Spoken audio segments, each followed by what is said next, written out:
माननीय सभासदों, माननीय अध्यक्ष जी,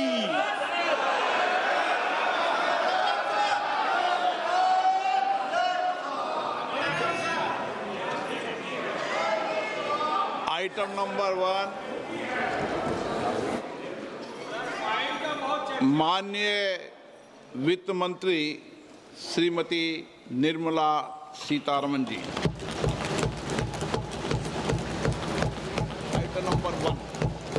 Item number 1. Sir, with your permission, I rise to lay on the table a copy each of the following papers, Hindi and English versions, under Article 281 of the Constitution, Report for 2026 to 2031, Volume 1, Main Report of the 16th Finance Commission. 2. Report for 2026-2031, Volume 2, Annexures of the 16th Finance Commission. Number 3, explanatory memorandum as to the action taken on the recommendations contained in the above report. Item number 2, माननीय वित्त मंत्री निर्मला सीतारमन जी।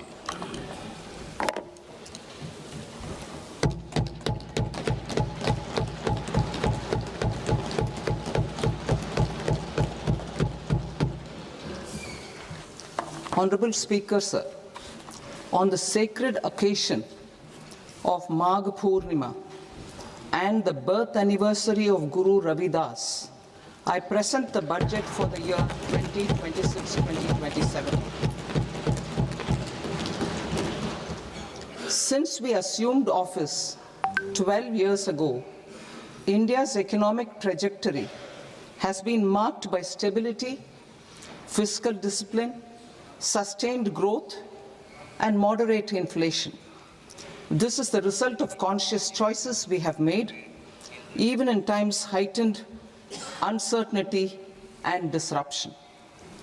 Our government, led by Honorable Prime Minister Modi, has decisively and consistently chosen action over ambivalence, reform over rhetoric, and people over populism. We have pursued far-reaching structural reforms, fiscal prudence and monetary stability, whilst maintaining a strong thrust on public investment. Keeping Atmanirbharta as a lodestar, we have built domestic manufacturing capacity, energy security, and reduced critical import dependencies. Simultaneously, we have ensured that citizens benefit from every action of the government, undertaking reforms to support employment generation, agricultural productivity, household purchasing power, and universal services to people. These measures have delivered a high growth rate of around 7% and helped us make substantial strides in poverty reduction and improvement in the lives of our people. Today, we face an external environment in which trade and multilateralism are imperiled and access to resources and supply chains are disrupted. New technologies are transforming production systems while sharply increasing demands on water, energy, and critical minerals. India will continue to take confident steps towards Vikasit Bharat, balancing ambition with inclusion. As a growing economy with expanding trade and capital needs, India must also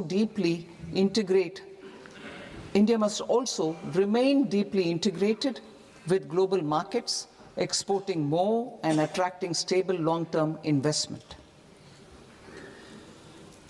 As I begin Part A, I want to express my gratitude to the people for standing firmly with us as we forge our way together towards becoming one of the largest economies of the world.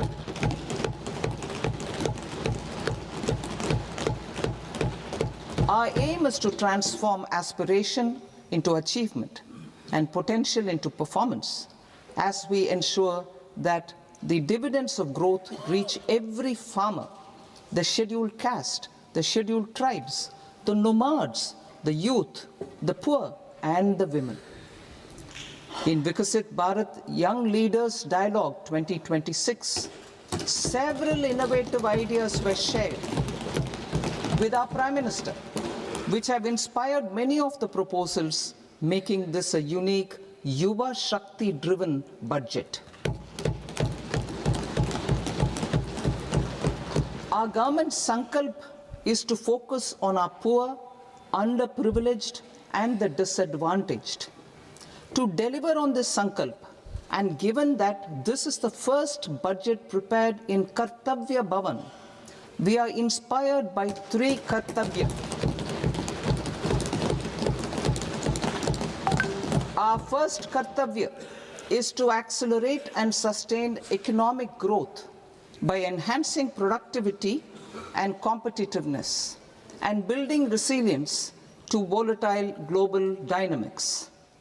Our second Kartavya is to fulfill aspirations of our people and build their capacity, making them strong partners in India's path to prosperity. Our third Kartavya, aligned with our vision of Sabka Saath, Sabka Vikas, is to ensure that every family, community, region, and sector has access to resources, amenities, and opportunities for meaningful participation. This threefold approach requires a supportive ecosystem.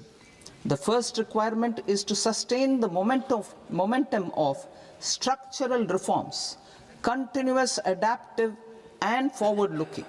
Second, a robust and resilient financial sector is central to mobilizing savings, allocating capital efficiently, and managing risks. Third, cutting-edge technologies, including AI applications, can serve us as force multipliers for better governance. Reform Express. Our government has undertaken comprehensive reforms towards creating employment, boosting productivity, and accelerating growth. After the Prime Minister's announcement on Independence Day in 2025, over 350 reforms have been rolled out. This includes GST simplification, notification of labor codes, and rationalization of mandatory quality control orders. High-level committees have been formed, and in parallel, the central government is working with the state governments on deregulation and reducing compliance requirements. The Reform Express is well on its way and will maintain its momentum to help us fulfill our Kartavya. I now move to specific proposals. Under our first Kartavya, to accelerate and sustain economic growth, I propose interventions in 6 areas. 1. Scaling up manufacturing in 7 strategic and frontier sectors. 2. Rejuvenating legacy industrial sectors. 3. Creating champion MSMEs. 4. Delivering a powerful push for infrastructure. 5. Ensuring long-term security and stability. And 6. Developing city economic regions. Scaling up of manufacturing in 7 strategic and frontier sectors. Biopharma Shakti, meaning biopharma strategy for health advancement through knowledge, technology, and innovation. India's disease burden is observed to be shifting towards non-communicable diseases like diabetes, cancer, and autoimmune disorders. Biologic medicines are key to longevity and quality of life at affordable costs. To develop India as a global biopharma manufacturing hub,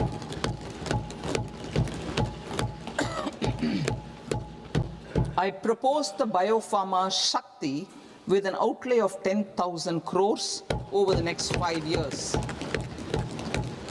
This will build the ecosystem for domestic production of biologics and biosimilars.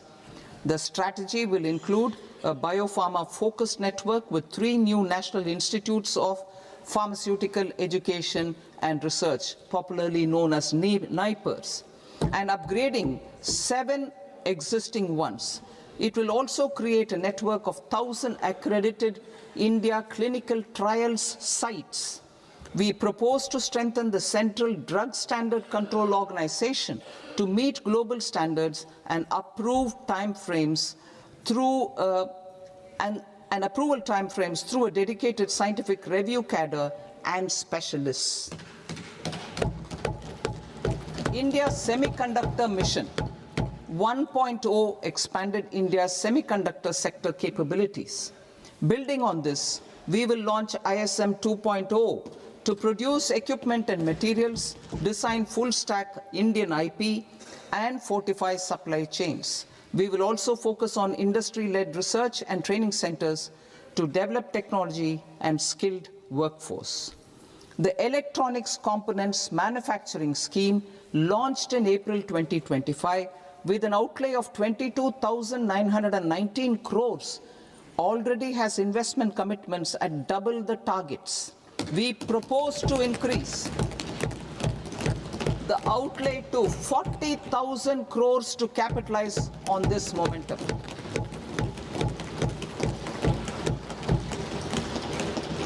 A scheme for rare earth permanent magnets was launched in 2025 November. We now propose to support the mineral-rich states of Odisha, Kerala, Andhra Pradesh, and Tamil Nadu to establish dedicated rare earth corridors to promote mining, processing, research, and manufacturing. To enhance domestic chemical production and reduce import dependency, we will launch a scheme to support states in establishing 3 dedicated chemical parks through challenge route on a cluster-based plug-and-play model. Strong capital goods.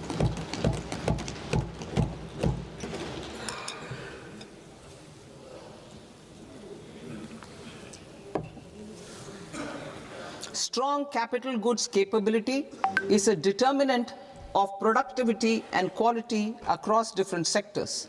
Towards building this capacity, I propose the following. High-tech tool rooms will be established by central public sector enterprises at 2 locations as digitally enabled automated service bureaus that locally design, test, and manufacture high-precision components at scale and at lower cost. 2. A scheme for enhancement of construction and infrastructure equipments will be introduced to strengthen domestic manufacturing of high value and technologically advanced CIE. This can range from lifts in a multi-storied apartment or firefighting equipment in multiplexes, large or small, and to tunnel boring equipments for building metros and high-altitude roads. I also propose a scheme for container manufacturing to create a globally competitive container manufacturing ecosystem with a budgetary allocation of 10,000 crores over a 5-year period. For the labor-intensive textile sector, I propose an integrated program with 5 subparts. 1. The National Fiber Scheme for self-reliance in natural fibers, such as silk, wool, and jute, man-made fibers, and new-age fibers. Textile expansion and employment scheme to modernize traditional clusters with capital support for machinery, technology upgradation, and common testing and certification centers. 3. The National Handloom and Handicraft Program to integrate and strengthen existing schemes and ensure targeted support for weavers and artisans. Tex Eco initiative to promote globally competitive and sustainable textiles and apparels. Samarth 2.0 to modernize the upgrade the textile skilling ecosystem through collaboration with industry and academic institutions. Further, I propose to set up mega textile parks in challenge mode. They can also focus on bringing value addition to technical textiles. I propose to launch the Mahatma Gandhi Gram Swaraj initiative to strengthen khadi, handloom and handicrafts. This will help in global market linkage and branding. It will streamline and support training, skilling, quality of process and production. This will benefit our weavers, village industries, one district, one product ODOP initiative, and also our rural youth. India has the potential to emerge as a global hub for high quality, affordable sports goods. I propose a dedicated initiative for sports goods that will promote manufacturing, research, and innovation in equipment design as well as material sciences. Rejuvenation of legacy industrial clusters.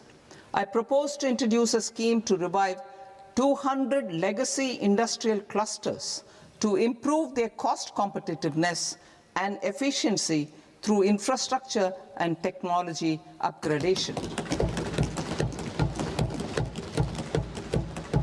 Creating champion SMEs and supporting micro enterprises.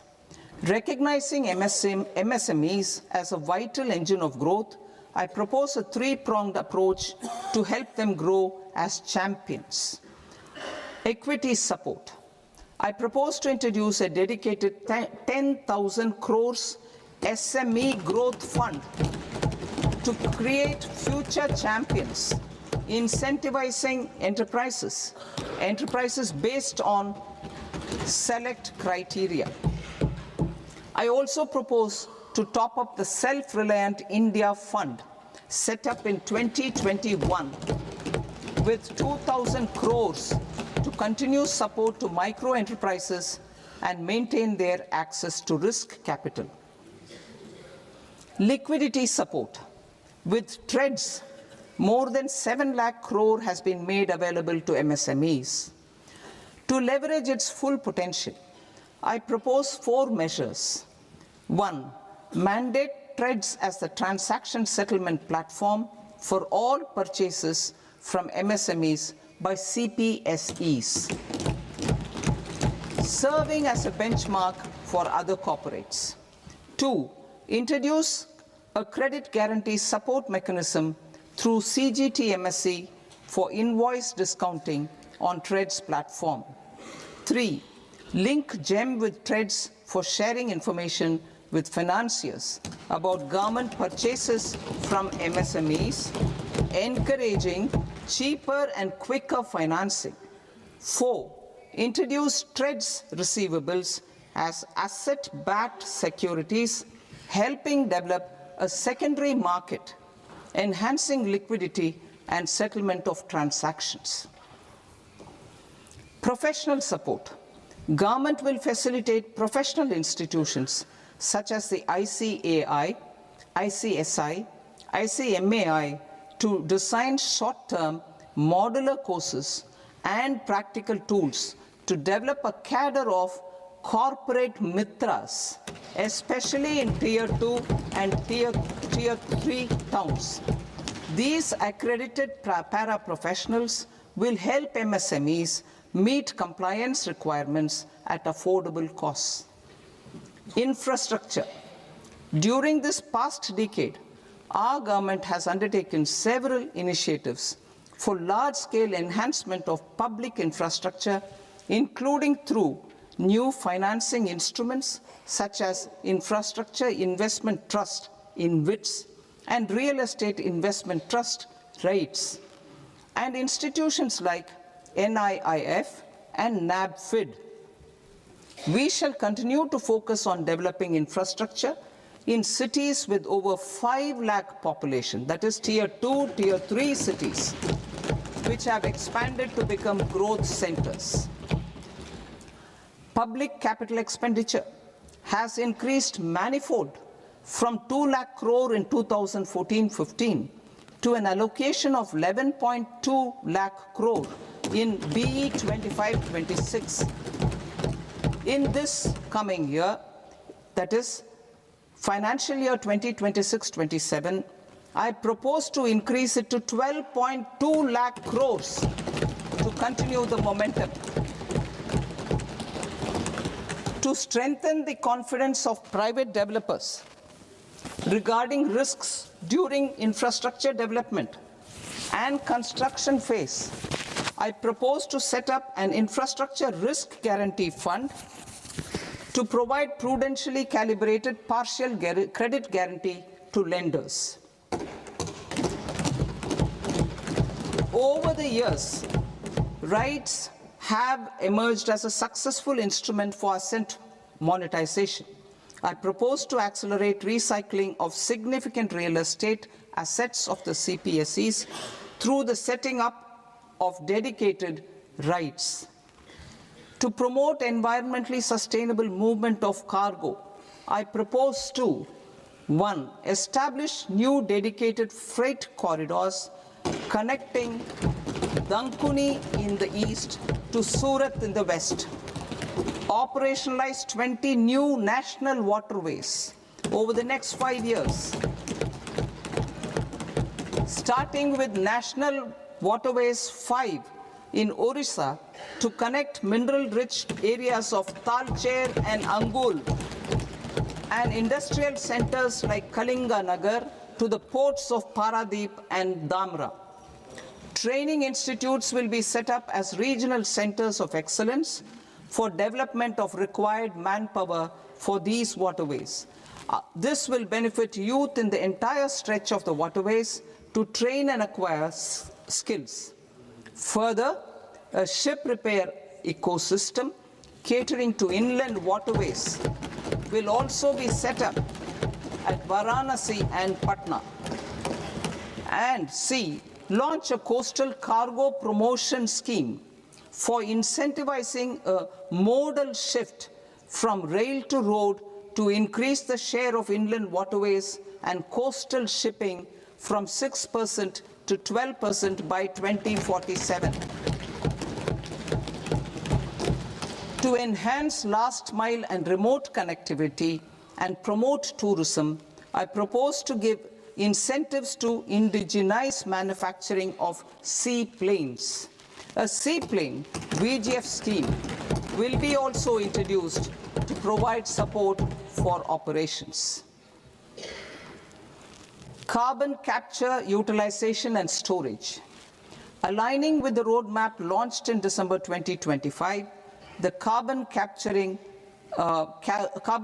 utilization and storage technologies at scale will achieve higher readiness and in end-use application across 5 industrial sectors, including power, steel, cement, refineries, and chemicals. An outlay of 20,000 crore is proposed over the next 5 years for this purpose. City economic regions. Cities are India's engines of growth, innovation, and opportunities. We shall now focus on Tier 2, Tier 3 cities, and even temple towns, which need modern infrastructure and basic amenities. This budget aims to further amplify the potential of cities to deliver the economic power of agglomerations by mapping city economic regions based on their specific growth drivers. An allocation of 5,000 crore per CER over 5 years is proposed for implementing their plans through a challenge mode with a reform-cum-result-based financing mechanism. In order to promote environmentally sustainable passenger systems, we will develop 7 high-speed rail corridors between cities as growth connectors, namely Mumbai to Pune, Pune to Hyderabad, Hyderabad to Bengaluru, Hyderabad to Chennai, Chennai to Bengaluru, Delhi to Varanasi, Varanasi to Siliguri.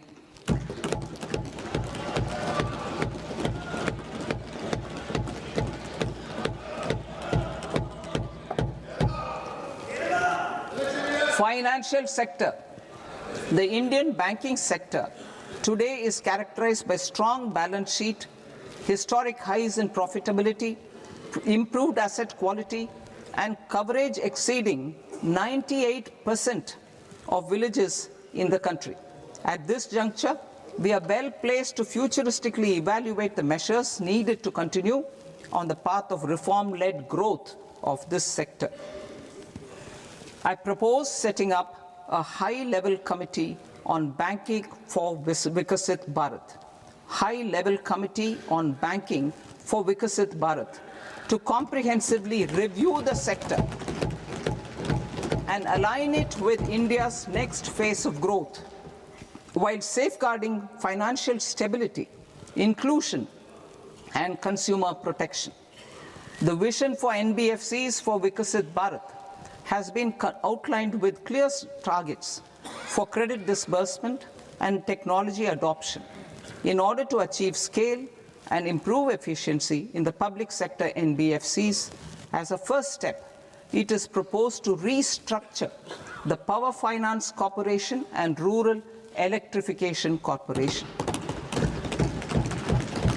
I propose a comprehensive review of the foreign exchange management non-debt instruments rules to create a more contemporary, user-friendly framework for foreign investments consistent with India's evolving economic priorities. Corporate bond market. I propose to introduce a market-making framework with suitable access to funds and derivatives on corporate bond indices. I also propose to introduce total return swaps on corporate bonds. Municipal bonds. To encourage the issuance of municipal bonds of higher value by larger cities, I propose an incentive of 100 crore rupees for a single bond issuance. 100 crore rupees for a single bond issuance of more than 1,000 crore. The current scheme under Amrit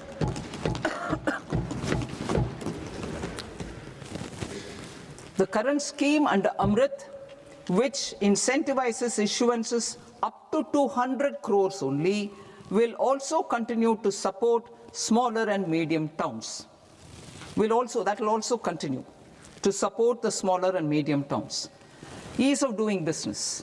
Individual persons resident outside India, PROI, will be permitted to invest in equity instruments of listed Indian companies through the Portfolio Investment Scheme.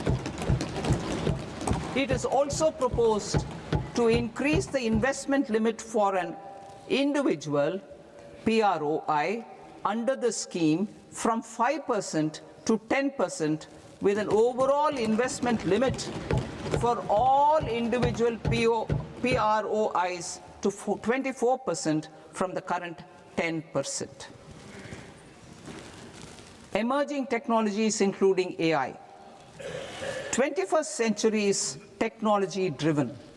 Adoption of technology is for the benefit of all people. Farmers in the field, women in STEM, youth keen to upskill, and Divyangjan to access newer opportunities.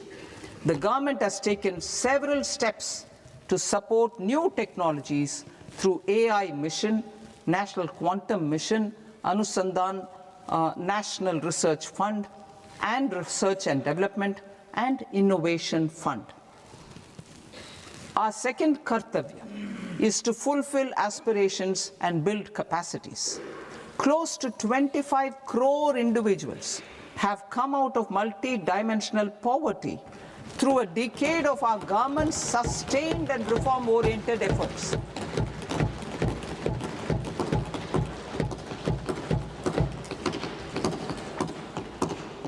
Our government has therefore decided to place a renewed emphasis on the service sector to provide a pathway to fulfilling aspirations of a youthful India with the following measures.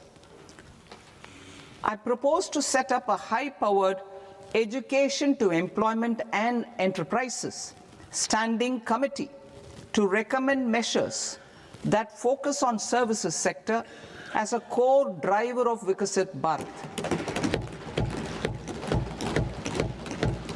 This will make us a global leader in services with a 10% global share by 2047. The committee will prioritize areas to optimize the potential for growth, employment, and exports. They will also assess the impact of emerging technologies, including AI, on jobs and skill requirements and propose measures thereof. To create a range of skilled career pathways, a new range of skilled career pathways for our youth, I propose interventions in the following sectors. Health. Existing institutions for allied health professionals will be upgraded and new AHP institutions established in private and government sectors. This will cover 10 selected disciplines, including optometry, radiology, anesthesia, OT technology, applied psychology and behavioral health, and add 1 lakh AHPs over the next 5 years. A strong care system covering geriatric and allied care services will be built. A variety of NSQF-aligned programs will be developed to train multi-skilled caregivers, combining core care and allied skills such as wellness, yoga, and operation of medical assistive devices. In the coming year, 1.5 lakh caregivers will be trained.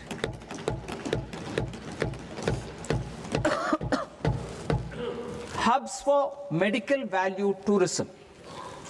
To promote India as a hub for medical tourism services, I propose to launch a scheme to support states in establishing 5 regional medical hubs in partnership with the private sector.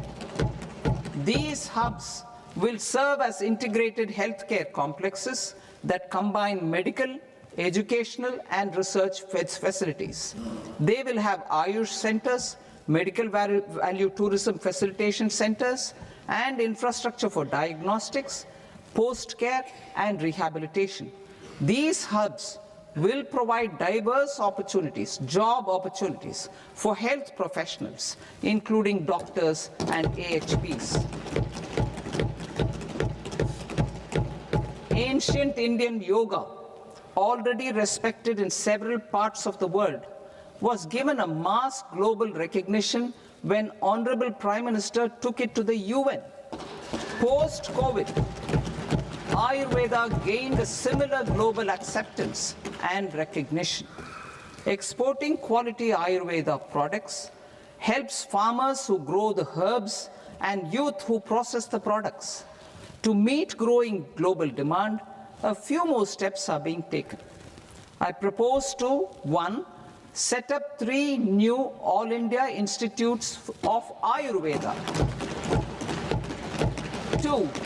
Upgrade Ayush pharmacies and drug testing labs for higher standards of certification ecosystem and make available more skilled personnel.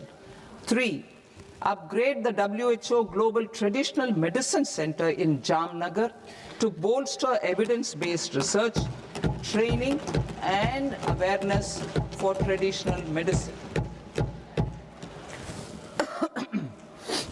Animal husbandry. Livestock contributes to close to 16% of farm income including of poor and marginal households. To scale up availability of veterinary professionals by more than 20,000, I propose to roll out a loan-linked capital subsidy support scheme for establishment of veterinary and para-veterinary colleges, veterinary hospitals, diagnostic laboratories, and breeding facilities in private sector. Collaboration between Indian and foreign institutions will also be facilitated. Orange economy. India's animation, visual effects, gaming and comics sector, AVGC sector, is a growing industry projected to require 2 million professionals by 2030. I propose to support the Indian Institute of Creative Technologies, Mumbai, in setting up AVGC content creator labs in 15,000 secondary schools all over the country and 500 colleges. The Indian design industry is expanding rapidly, and yet there is a shortage of Indian designers. I propose to establish, through Challenge Route, a new National Institute of Design to boost design education and development in the eastern region of India. Education. Our government will support states through Challenge Route in creating 5 university townships in the vicinity of major industrial and logistics corridors. These planned academic zones will host multiple universities, colleges, and research institutions, skill centers, and residential complexes. In higher education, STEM institutions, prolonged hours of study and laboratory work pose some challenges for girl students. Through VGF, Viability Gap Funding and capital support, one girls' hostel will be established in every district.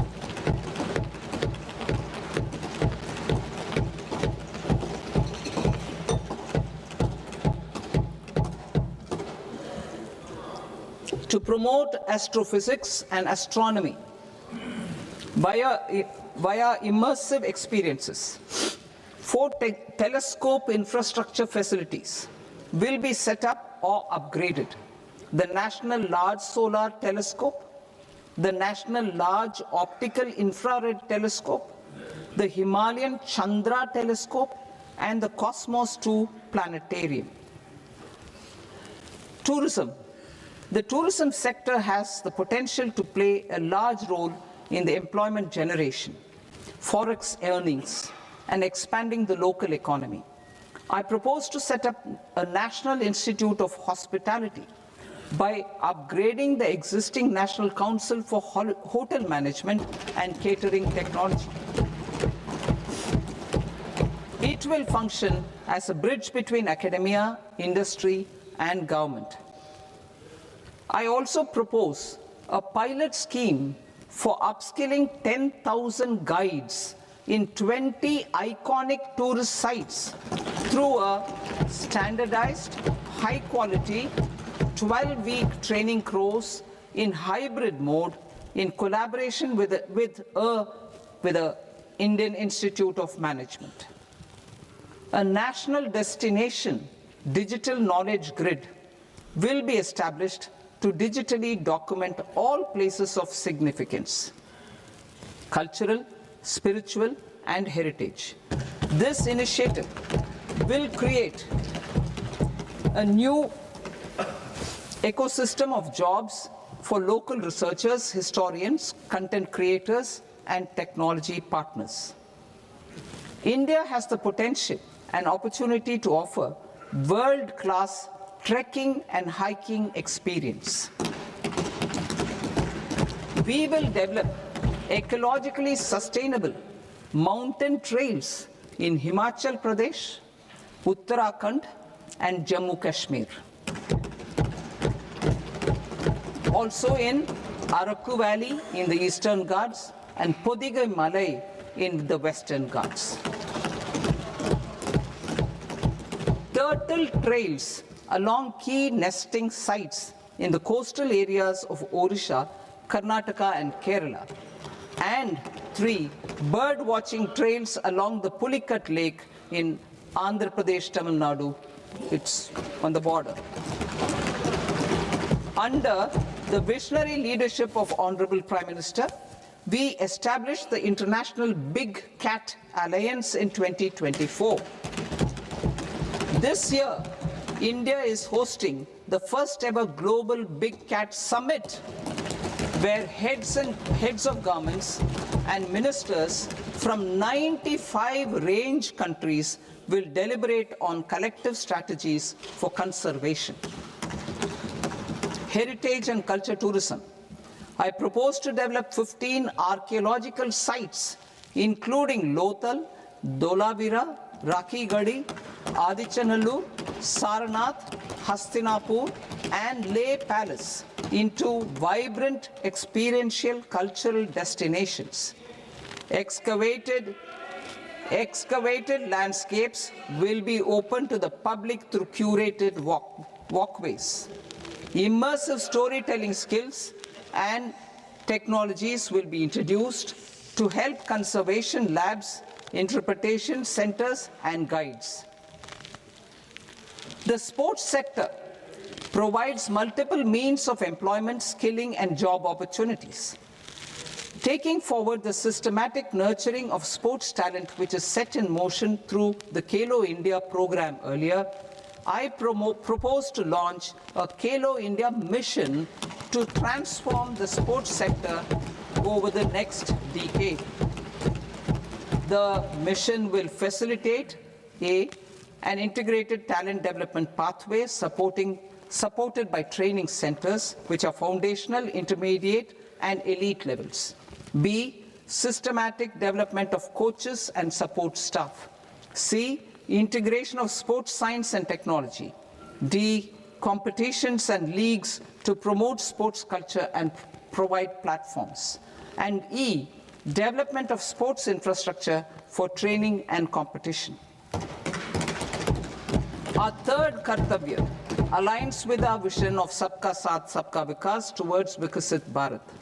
This requires targeted efforts for 1. Increasing farmer incomes through productivity enhancement and entrepreneurship, with special attention to small and marginal farmers. B. Empowering Divyangjan through access to livelihood opportunities, training, and high-quality assistive devices. C. Empowering the vulnerable to access mental health and trauma care. D. Focus on the Purvodaya states and the Northeast region to accelerate development and employment opportunities. Fisheries. We will undertake initiatives for integrated development of 500 reservoirs and Amrit Sarovars. 2. Strengthen the fisheries value chain in coastal areas and enable market linkages involving startups and women-led groups together with fish farmer producer organizations. Animal husbandry. To provide quality employment opportunities in rural and peri-urban areas, we will support the animal husbandry sector in entrepreneurship development through A. A credit-linked subsidy program. B. Scaling up and modernization of livestock enterprises. C. Enhanced creation of livestock, dairy, and poultry. I'll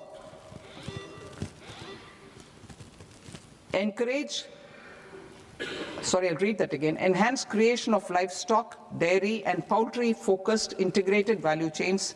And D. Encourage creation of livestock farmer-producer organizations. High-value agriculture. To diversify farm outputs, increase productivity, enhance farmers' incomes, and create new employment opportunities, we will support high-value crops such as coconut, sandalwood, cocoa, cashew in the coastal areas. Agar trees in Northeast and nuts such as almonds, walnuts, and pine nuts in our hilly regions. These, all of them, will be supported. India is the world's largest producer of coconuts. About 30 million people, including nearly 10 million farmers, depend on coconuts for their livelihood. To further enhance competitiveness in coconut production, I propose a coconut promotion scheme to increase production and enhance productivity through various interventions, including replacing and non-productive trees with new saplings or plants or varieties in major coconut growing states. A dedicated program is proposed for Indian cashew and cocoa to make India self-reliant in raw cashew and coconut production and processing, enhance export competitiveness, and transform Indian cashew and Indian cocoa into premium global brands by 2030. Sandalwood. Sandalwood is closely linked to India's social and cultural heritage. Our government will partner with state governments to promote focused cultivation and post-harvest processing to restore the glory of the Indian sandalwood ecosystem, to rejuvenate old, low-yielding orchards, and expand high-density cultivation of walnuts, almonds, and pine nuts. We will support a dedicated program to enhance farmer incomes and in bringing value addition by engaging youth. Bharat Vistar, that is virtually integrated system to access agricultural resources. I propose to launch Bharat Vistar, a multilingual AI tool that shall integrate the AgriStack portals and the ICAR package on agricultural practices with AI systems. This will enhance farm productivity, enable better decisions for farmers, and reduce risk by providing customized advisory support. She-Marts for rural women-led enterprises. Building on the success of Lakpati Didi program, I propose to help women take the next step from credit-linked livelihoods to being owners of enterprises. Self-help entrepreneur, She-Marts will be set up as community-owned retail outlets within the cluster-level federations through enhanced and innovative financing instruments. Empowering Divyangjan. Divyangjan Kaushal Yojana. Information technology, AVGC sectors, hospitality and food and beverages sectors often offer task-oriented and process-driven roles which are suitable for Divyangjan. We will ensure dignified livelihood opportunities through industry-relevant and customized training specific to each Divyangjan group. Divyang Sahara Yojana. Timely access to high-quality assistive devices for all eligible Divyangjan is a fundamental need. I propose to 1. Support the Artificial Limbs Manufacturing Corporation of India, Alimco, to set up and to scale up production of assistive devices, invest in R&D and AI integration, strengthen PM Divyasha Kendras, and support setting up of assistive technology marts as modern retail style centers where Divyangjan and senior citizens can see, try, and purchase assistive products. Reaffirming our commitment to mental health and trauma care. There are no national institutes for mental health care in North India. We will therefore set up a NIMHANS 2 and also upgrade national mental health institutes in Ranchi and in Tezpur as regional apex institutions. Emergencies expose families, particularly the poor and vulnerable, to unexpected expenditure. We will strengthen and increase these capacities by 50% in district hospitals by establishing emergency and trauma care centers. Focus on Purvodaya states and northeastern regions. Purvodaya, I propose the development of an integrated East Coast industrial corridor with a well-connected node at Durgapur, creation of 5 tourism destinations in 5 Purvodaya states, and the provision of 4,000 e-buses. Buddhist sites in northeastern region. The northeastern region is a civilizational confluence of Theravada and Mahayana or Vajrayana traditions. I propose to launch a scheme for development of Buddhist circuits in Arunachal Pradesh, Sikkim, Assam, Manipur, Mizoram, and Tripura. The scheme will cover preservation of temples and monasteries, pilgrimage interpretation centers, connectivity, and pilgrim amenities. 16th Finance Commission. On 17th November 2025, the 16th Finance Commission submitted its report to the President. As mandated under Article 281 of the Constitution, the government is to lay the report along with the explanatory memorandum on the action taken report on the recommendations of the Commission in Parliament, which, Sir, Honourable Speaker, you've allowed me to do at the commencement of this session. The government has accepted the recommendation of the Commission to retain the vertical share of devolution at 41%. As recommended by the Commission, I have provided 1.4 lakh crores of rupees to the states for the year 2026-2027 as Finance Commission grants. These include rural and urban local body and disaster management grants. Fiscal consolidation. Government has been delivering on our fiscal commitments consistently without compromising on social needs.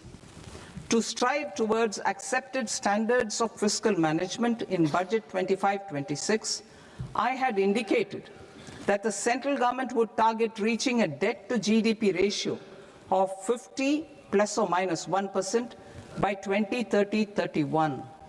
In line with this, the debt to GDP ratio is estimated to be 55.6% of GDP in BE 26-27. compared to 56.1% of GDP in RE 25-26. A declining debt to GDP ratio will gradually free up resources for priority sector lending and expenditure by reducing the outgo on interest payments. One of the main operational instruments for debt targeting is the fiscal deficit. I am happy to inform this august House that I fulfilled my commitment made in 2021-2022 to reduce fiscal deficit below 4.5% of GDP by 25-26.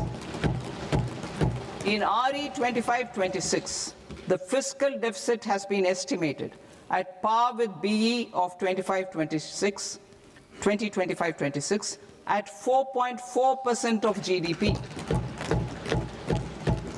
In line with the new fiscal prudence path of debt consolidation, the fiscal deficit in BE 26-27 is estimated to be 4.3% of the GDP.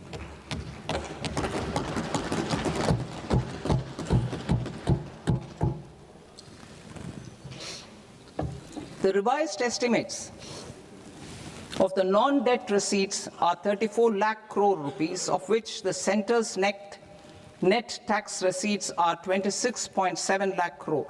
The revised estimate of the total expenditure is 49.6 lakh crore rupees, of which the capital expenditure is about 11 lakh crores. Budget estimates 2026 to 2027. Coming to 26-27, the non-debt receipts and the total expenditure are estimated as 36.5 lakh crore and 53.5 lakh crore respectively.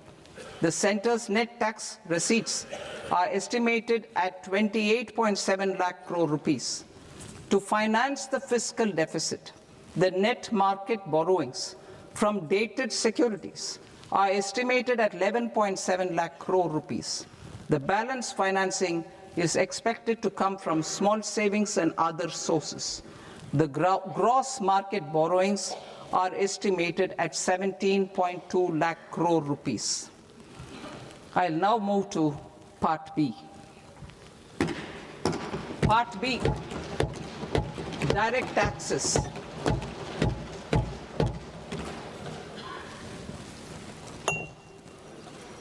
Honorable Speaker, sir, I now present my proposals on direct taxes. New Income Tax Act. In July 2024, I announced a comprehensive review of the Income Tax Act 1961.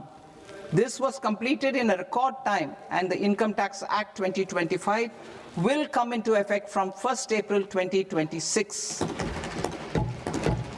The simplified income tax rules and forms will be notified shortly, giving adequate time to taxpayers to acquaint themselves with its requirements. The forms have been redesigned such that ordinary citizens can comply without difficulty. Ease of living. I propose that any interest awarded by the Motor Accident Claims Tribunal to a natural person will be exempt from income tax, and any TDS on this account will be done away with.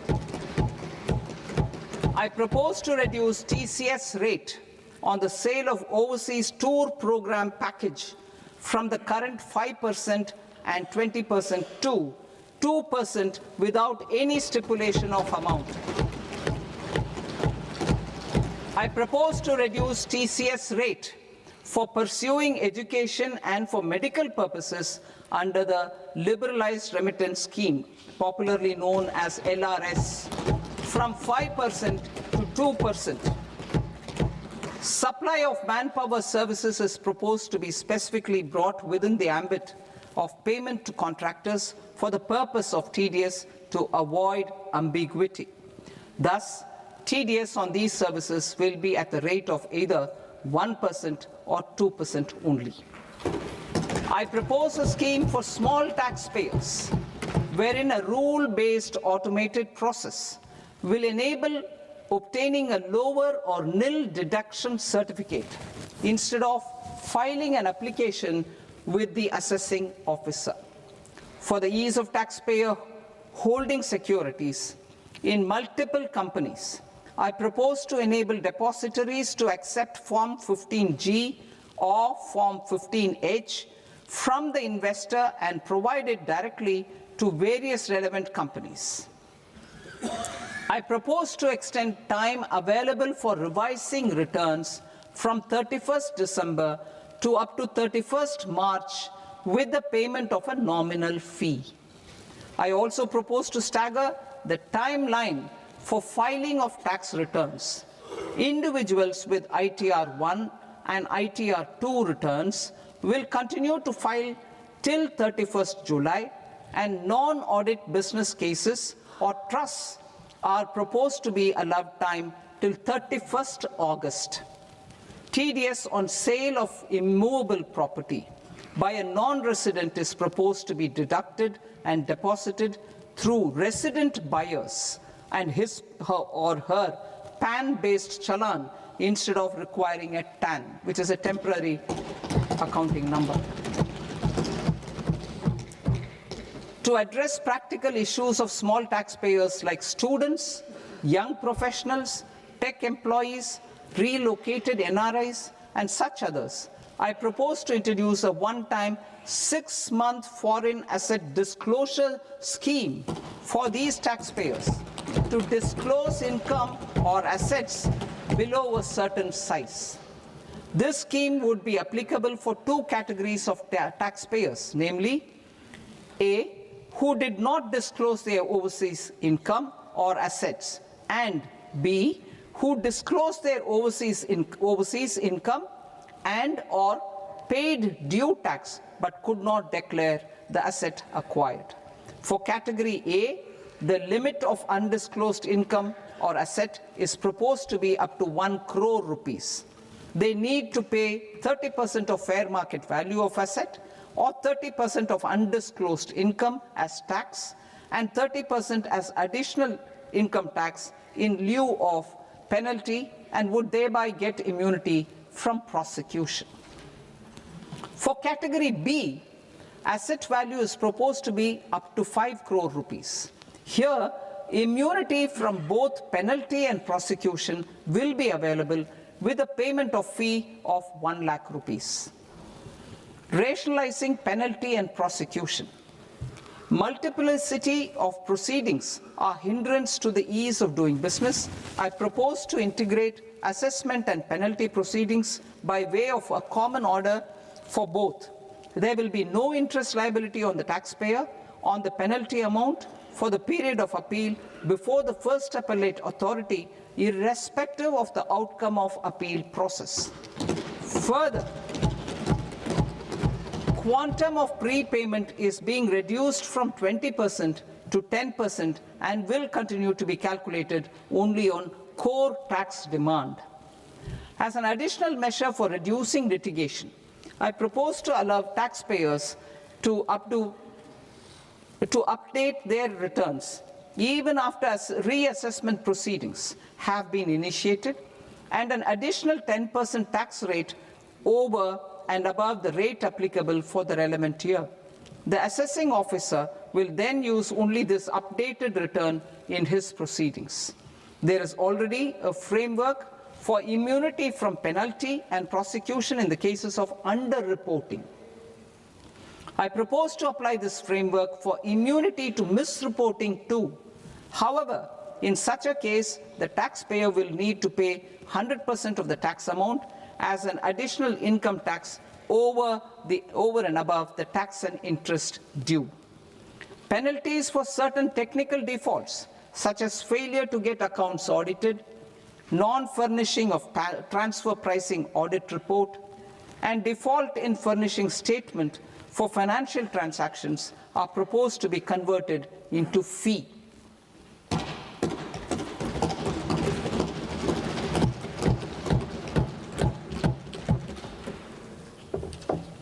I propose to rationalize prosecution framework under Income Tax Act while maintaining a careful balance for deterrence in some serious offence.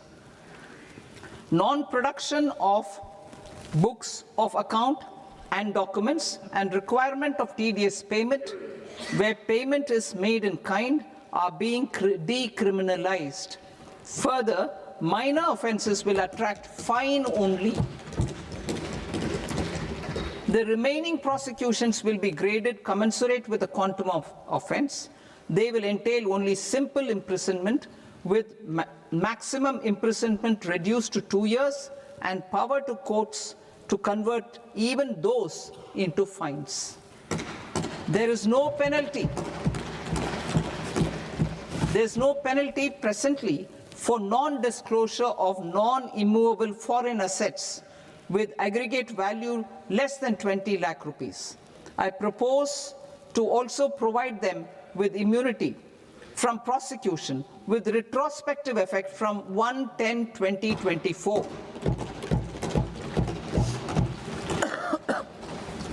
Cooperatives. Deduction is already allowed to a primary cooperative society engaged in supplying milk, oilseeds, fruits or vegetables raised or grown by its members. I propose to extend this deduction to also include supply of cattle feed and cotton seed produced by its members. I propose to allow inter-cooperative society dividend income as deduction under the new tax regime to the extent it is further distributed to its members. I further propose to allow exemption for a period of 3 years to dividend income received by a notified national cooperative federation on their investments made in companies up to 31/1/2026. This exemption would be allowed only for dividends further distributed to its member cooperatives. Supporting IT sector as India's growth engine. India is a global leader in software development services, IT-enabled services, knowledge process outsourcing services, and contract R&D services relating to software development. These businesses and their segments are quite interconnected with each other. All these services are proposed to be clubbed under a single category of information technology services with a common safe harbor margin of 15.5% applicable to all. The threshold for availing safe harbor for IT services is being enhanced substantially from 300 crore rupees to 2,000 crore rupees. Safe harbor for IT services shall be approved by an automated rule-driven process without any need for tax officer to examine and accept the application. Once applied by an IT services company, the same safe harbor can be continued for a period of 5 years at a stretch at its choice. For IT services companies who want to conclude advanced pricing agreement, APA, I propose to fast-track unilateral APA process for IT services and endeavor to conclude it within a period of 2 years. The period of 2 years can be extended by a further period of 6 months on taxpayers' request. I propose to extend the facility of modified returns available to the entity entering APA to its associated entities also. Attracting global business and investment. Recognizing the need to enable critical infrastructure and boost investment in data centers, I propose to provide tax holiday till 2047 to any foreign company that provides cloud services to customers globally by using data center services from India. It will, however, need to provide services to Indian customers through an Indian reseller entity. I also propose to provide a safe harbor of 15% on cost in case the company providing data center services from India is a related entity. To harness the efficiency of just-in-time logistics for electronic manufacturing, I propose to provide safe harbor to non-residents for component warehousing in a bonded warehouse at a profit margin of 2% of the invoice value. The resultant tax of about 0.7% will be much lower than in competing jurisdictions. To provide fillip to toll manufacturing in India, I propose to provide exemption from income tax for 5 years to any non-resident who provides capital goods, equipment, or tooling to any toll manufacturer in a bonded zone. To encourage vast pool of global talent to work in India for a longer period of time, I propose to provide exemption to global, non-India sourced income of a non-resident expert for a stay period of 5 years under notified schemes. I propose to provide exemption from minimum alternate tax, the MAT, to all non-residents who pay tax on presumptive basis. Tax administration. I propose to constitute a joint committee of Ministry of Corporate Affairs and Central Board of Direct Taxes for incorporating the requirements of income computation and disclosure standards, the ICDS, in the Indian Accounting Standards, IND AS itself. Separate accounting requirement based on ICDS will be done away with from the tax year 27-28. To support Prime Minister Modi's vision of homegrown accounting and advisory firms to become global leaders, I propose to rationalize the definition of accountant for the purposes of safe harbor rules. Other tax proposals. Change in taxation of buyback was brought in to address the improper use of buyback route by promoters. In the interest of minority shareholders, I propose to tax buyback for all types of shareholders as capital gains. However, to disincentivize misuse of tax arbitrage, promoters will pay an additional buyback tax. This will make effective tax 22% for corporate promoters. For non-corporate promoters, the effective tax will be 30%. TCS rate for sellers of specific goods, namely alcoholic liquor, scrap, and minerals, will be rationalized to 2%, and that on tendu leaves will be reduced from 5% to 2%. I propose to raise the STT on futures to 0.05% from the present 0.02%. STT on options premium and exercise of options are both proposed to be raised to 0.15% from the present rate of 0.1% and 0.125% respectively. We reformed the taxation landscape for corporates in 2019 by providing them a simplified regime with lower tax rate so that they could productively focus on business rather than on claim of deductions and exemptions. To encourage companies to shift to the new regime, set off of brought forward MAT credit, minimum alternate tax credit, is proposed to be allowed to companies only in the new regime. Set off using available MAT credit is proposed to be allowed to an extent of 1/4 of the tax liability in the new regime. MAT is proposed to be made final tax, so there will be no further credit accumulation from 1st April 2026. In line with this change, the rate of final tax is being reduced to 14% from the current MAT rate of 15%.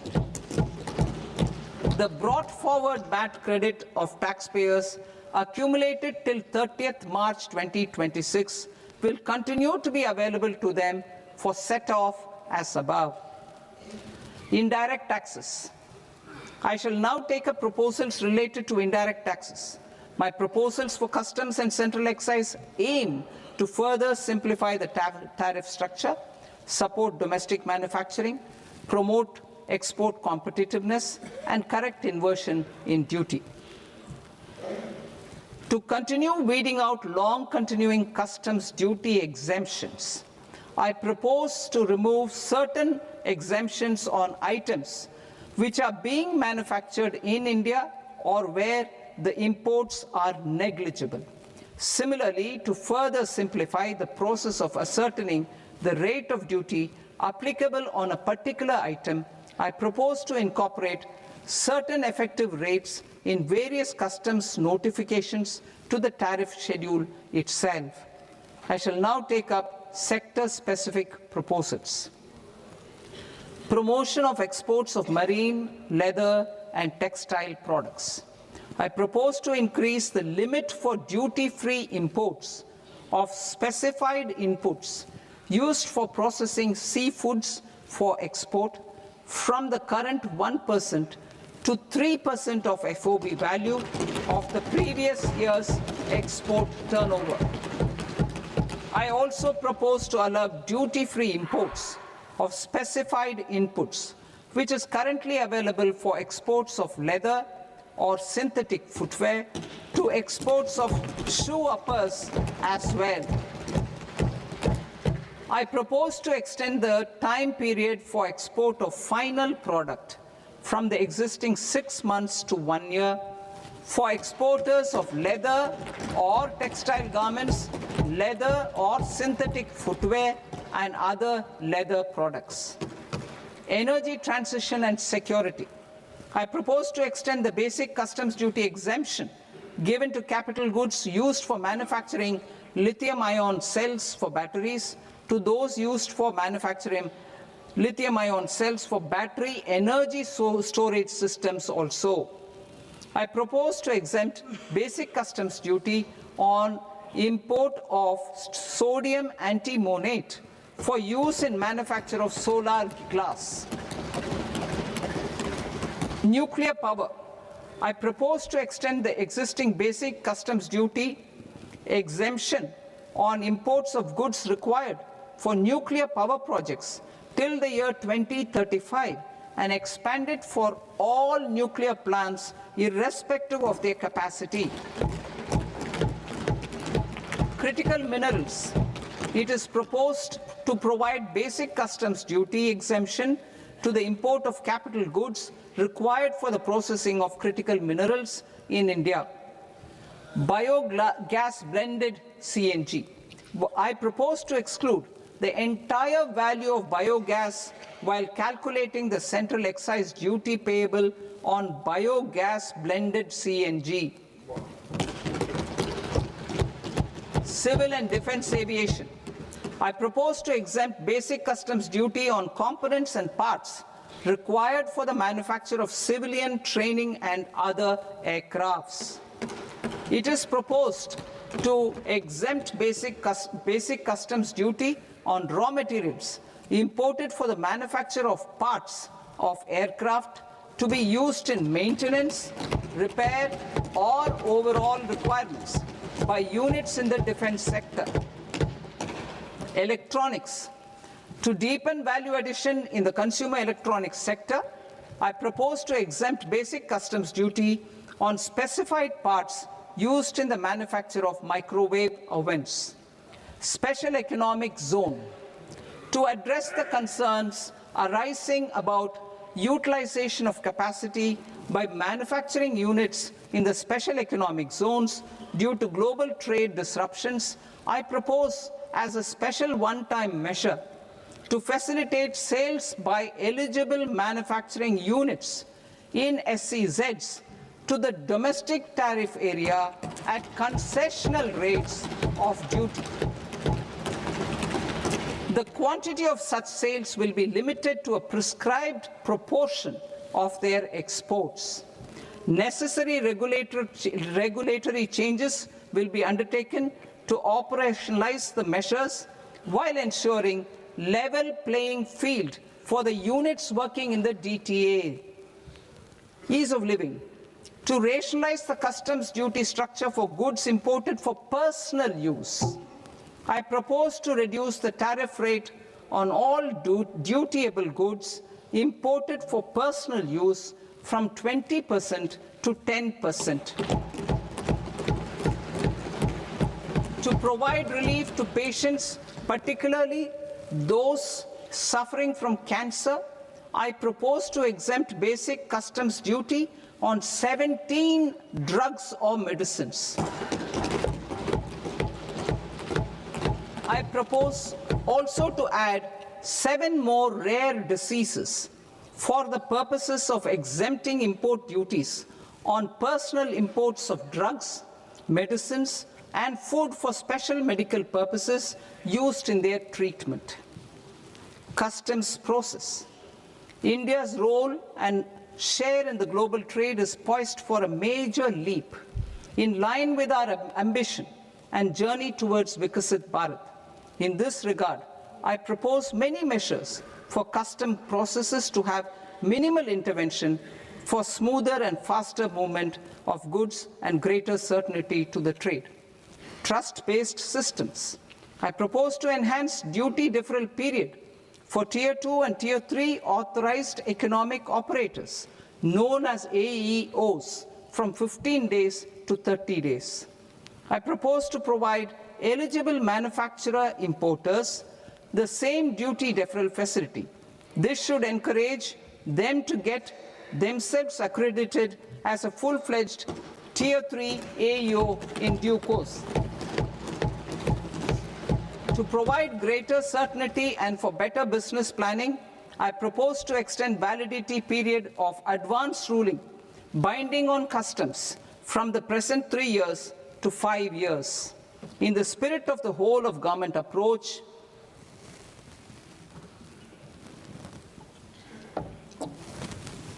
government agencies will be encouraged to leverage AEO accreditation for preferential treatment in clearing their cargo.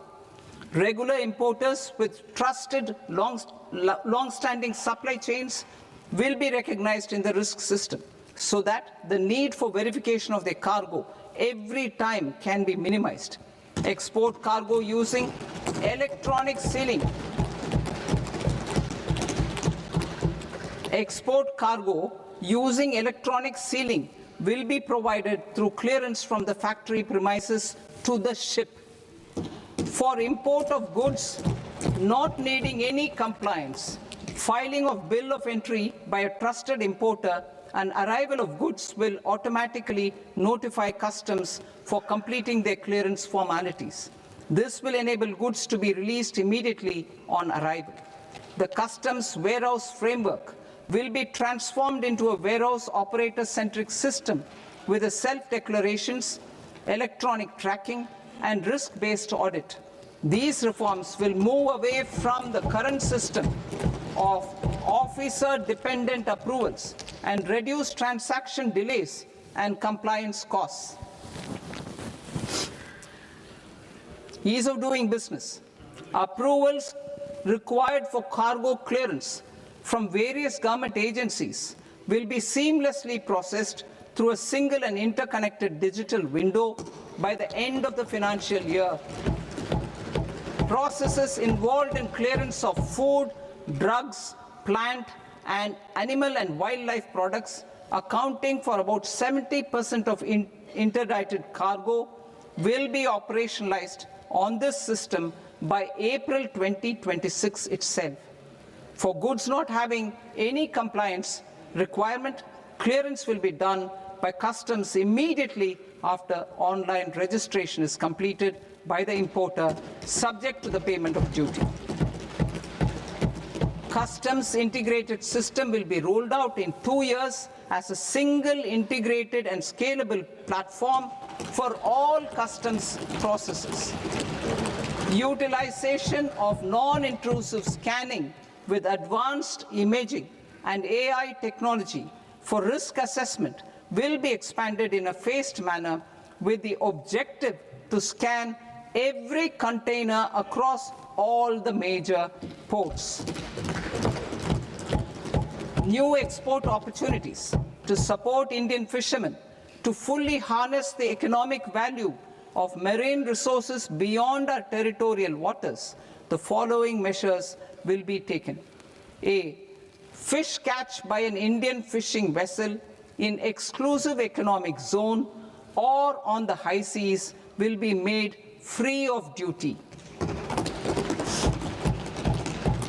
Landing of such fish on foreign port will be treated as export of goods.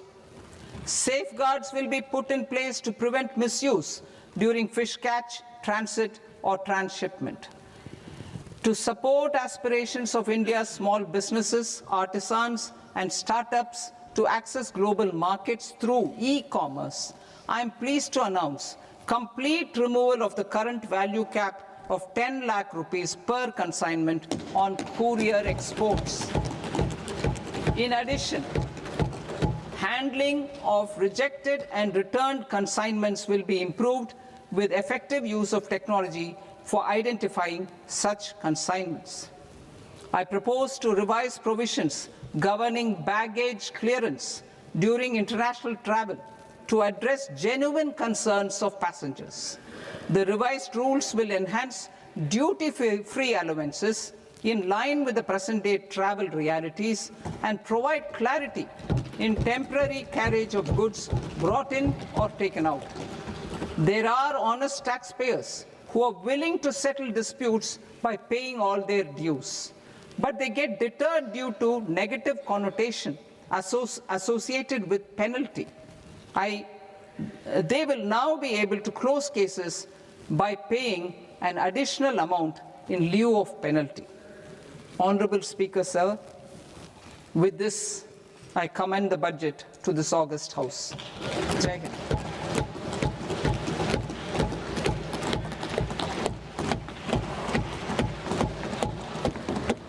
One and a half hours.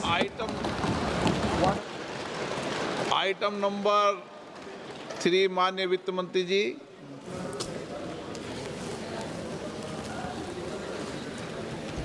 Item number 2, sir. 3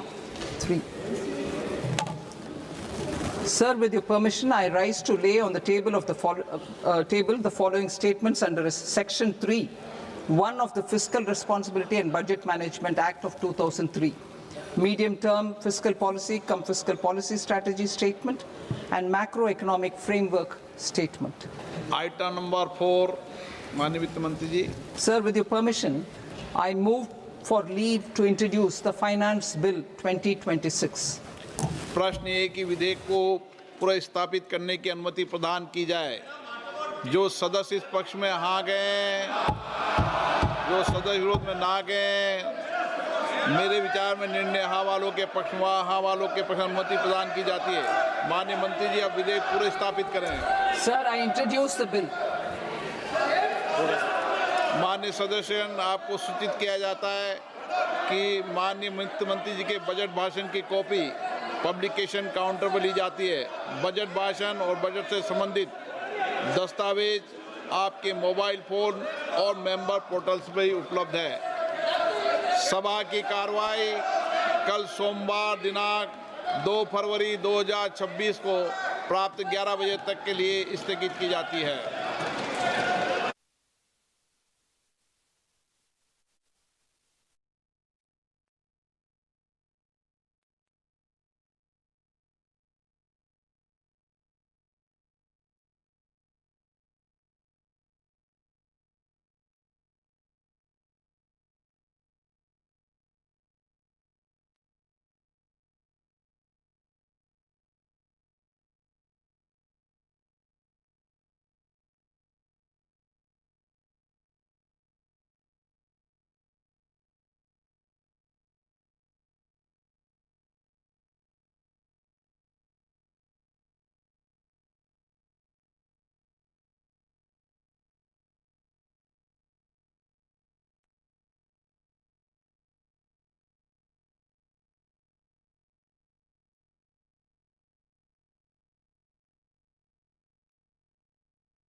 Namaskar viewers, hello and welcome to this continuing coverage of the Union Budget 2026-27. I'm Tina Jha, with me is my colleague Manoj Verma. So you heard the Finance Minister Nirmala Sitharaman presenting the Union Budget 2026-27, also introducing the Finance Bill. She's made history today as she presented her 9th consecutive Union Budget under the leadership of Prime Minister Modi. This, viewers, is also the first time in India's fiscal history that the Union Budget has been presented on a Sunday. We'll discuss some of the proposals and the key highlights of this budget speech, which extended nearly 1.5 hours, some of the key announcements that the Finance Minister made. In fact, the proposals in the budget, she said, are aimed at boosting growth, meeting people's aspirations, most importantly, enabling inclusive development. So the key highlight of the budget 2026-27 is that India has set a lower fiscal deficit target and higher capex outlay for FY27 with a reforms push. Just to put it into numbers, for the financial year 2027, the capital expenditure has been set at 12.2 lakh crore rupees. The fiscal deficit target has been set at 4.3% of GDP in FY27. In fact, if you heard the finance minister, she said she fulfilled her commitment that she made in FY 2022 to reduce the fiscal deficit below 4.5% of the GDP. Also, in revised estimates 2025-26, the fiscal deficit is at 4.4% of the GDP. The debt to GDP ratio is estimated at 55.6% in budget estimates 2026-27 versus the 56.1% in revised estimates 25-26. FY27 expenditure is estimated at 53.5 lakh crore rupees. The revised estimates of expenditure in FY 2026 were 49.6 lakh crore rupees. So a significant jump there as far as the numbers are concerned. Also, FY 27 net market borrowing from the dated securities is estimated at 11.7 lakh crore rupees. The gross market borrowing is seen at 17.2 lakh crore rupees. The net tax receipts estimated at 28.7 lakh crore rupees in FY27. We'll bring you charts and graphics related to it for you to understand better. These are just some of the numbers that we were able to pick up from the finance minister's speech. So in a few moments from now, our production team will be able to put out charts and graphics for you to understand better those numbers and a comparative data of how these numbers stand compared to the previous budgets. Also, the states, they will be getting 1.4 lakh crore rupees as the Finance Commission grants. These were about the important numbers, Manoj. Let's now quickly give our viewers a recap of some important announcements and statements that the Finance Minister spoke about, especially in terms of how this budget takes us closer and aligns it with our Viksit Bharat vision.